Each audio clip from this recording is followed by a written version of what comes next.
കൊച്ചി നിയോജക മണ്ഡലത്തിൽ തനിക്ക് വൻ ഭൂരിപക്ഷമുണ്ടാകുമെന്ന് ഇടത് സ്ഥാനാർത്ഥി KJ മാക്സി ന്യൂസ് മലയാളത്തോട് പറഞ്ഞു. ചെല്ലാനത്തെ കടൽകയറ്റം അടക്കമുള്ള പ്രശ്നങ്ങൾ പരിഹരിക്കാൻ കഴിഞ്ഞത് തനിക്ക് നേട്ടമാകുമെന്നും മാക്സി പറയുന്നു. സഹന ആന്റണിയുടെ റിപ്പോർട്ടിലേക്ക്. എറണാകുളം ജില്ലയിൽ ശക്തമായ പോരാട്ടം നടക്കുന്ന ഒരു മണ്ഡലമാണ് കൊച്ചി. കഴിഞ്ഞ 10 വർഷമായി കൊച്ചി KJ മാക്സിയുടെ കയ്യിൽ ഭദ്രമാണ്. ഇത്തവണയും മാക്സി തന്നെയാണ് ഇടതുമുന്നണിയുടെ സ്ഥാനാർത്ഥി.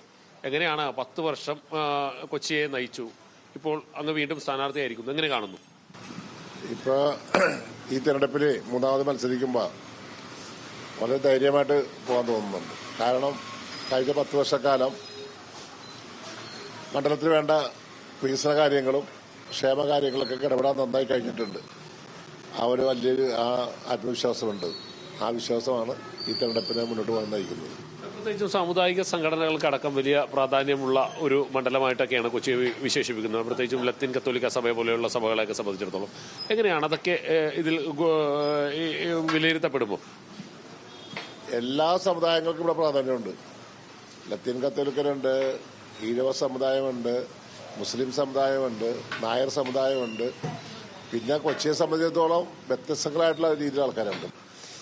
എല്ലാവരുടെയും ആവശ്യങ്ങൾക്ക് വേണ്ടിയിട്ട് ഒരു MLA നിലക്ക് നിൽക്കാൻ കഴിഞ്ഞിട്ടുണ്ട്. ഞാൻ പണ്ട് ആദ്യം ജയിച്ചപ്പോൾ ഞാൻ പറഞ്ഞൊരു കാര്യമുണ്ട്. ആദ്യം ജയിച്ചപ്പോൾ ഞാൻ ജനങ്ങൾക്ക് കൊടുത്തൊരു ഉറപ്പെന്ന് പറഞ്ഞത്, ഞാൻ LDFന്റെ സ്ഥാനാർത്ഥിയാണ് മത്സരിച്ചത്. പക്ഷെ ജയിച്ചപ്പോൾ കൊച്ചിയുടെ MLA, കൊച്ചിയിലെ മുഴുവൻ ആൾക്കാർക്ക് വേണ്ടി ഞാൻ നിൽക്കും. അങ്ങനെ നിൽക്കാൻ കഴിഞ്ഞിട്ടുണ്ടെന്നുള്ള വിശ്വാസം എനിക്കുണ്ട്.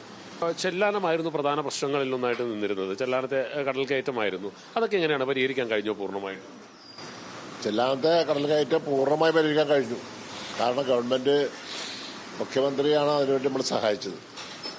നമ്മൾ ഈ ചെല്ലാനത്തെ വിഷയം അവതരിപ്പിക്കുമ്പോൾ വർഷങ്ങളായിട്ട് ഏതാണ്ട് 100 വർഷത്തിലധികം പഴക്കമുണ്ട് ചെല്ലാനത്തെ കടൽ കയറ്റത്തിന്. അപ്പോൾ പഴയ ആൾക്കാരൊക്കെ പറയും ഞങ്ങളൊരു മഴക്കാലം വരുമ്പോൾ വീട്ടിൽ പോകും. അത് പതിവായി മാറി. പുതിയ കാലഘട്ടം വന്നു കഴിഞ്ഞപ്പോൾ ഈ ഇതിനൊരു പരിഹാരം ഉണ്ടാക്കണം. ആർക്കും കഴിഞ്ഞിട്ടില്ല. അങ്ങനെ ഓഗി ചുഴലിക്കാറ്റിന്റെ ആ സന്ദർഭം ഞാൻ MLA വരുമ്പോൾ അത് ഞാൻ നേരിട്ട് കാണുകയാണ്. ചെല്ലാനത്തെ കടലേറ്റം ഞാൻ നേരിട്ട് കാണുന്നതാണ്. ആ വിവരങ്ങൾ അവതരിപ്പിക്കുകയും മുഖ്യമന്ത്രി കിഫ്ബി വഴി ഫണ്ട് തരികയും ആ വർക്ക് തുടങ്ങുമ്പോൾ വരെയും ചെല്ലാത്തവർക്ക് വിശ്വാസമില്ലായിരുന്നു. പക്ഷെ വർക്ക് പൂർത്തിയായപ്പോൾ അവർക്ക് മനസ്സിലായി ഇത് ചെയ്യാൻ കഴിയും. കോൺഗ്രസിലെ അല്ലെങ്കിൽ UDFന് പ്രധാനമായിട്ടും ഉയർന്നു വരുന്ന ചില ആരോപണങ്ങളൊക്കെ അല്ലെങ്കിൽ ആക്ഷേപങ്ങളെന്ന് പറയുന്നത് കൊച്ചിക്കാരൻ MLA വേണം എന്നുള്ളതാണ്. അതായത് കൊച്ചിയിൽ നിന്നും അവർക്ക് UDFന്റെ ഒരു നേതാവിനെ പോലും കണ്ടെത്താൻ കഴിഞ്ഞിട്ടില്ല. അങ്ങനെ തന്നെയാണ് അങ്ങും വിലയിരുത്തുന്നത്.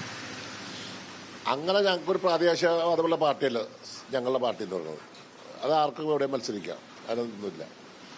അവിടെ മറ്റുള്ളവരങ്ങനെ പറഞ്ഞിട്ടുണ്ടെങ്കിൽ അത് അവരുടെ ഒരു ആവശ്യമായിരിക്കും. അദ്ദേഹത്തെ സംബന്ധിച്ചിടത്തോളം കൃത്യമായ ഭൂരിപക്ഷം തനിക്കുണ്ടാകുമെന്ന പ്രതീക്ഷയാണ് അദ്ദേഹത്തിനുള്ളത്. ഇത് 3ാം തവണയാണ് അദ്ദേഹം മത്സരം ഇറങ്ങുന്നത്. പക്ഷേ അദ്ദേഹം വലിയ പ്രതീക്ഷ തന്നെയാണ് വെച്ച് പുലർത്തുന്നത്.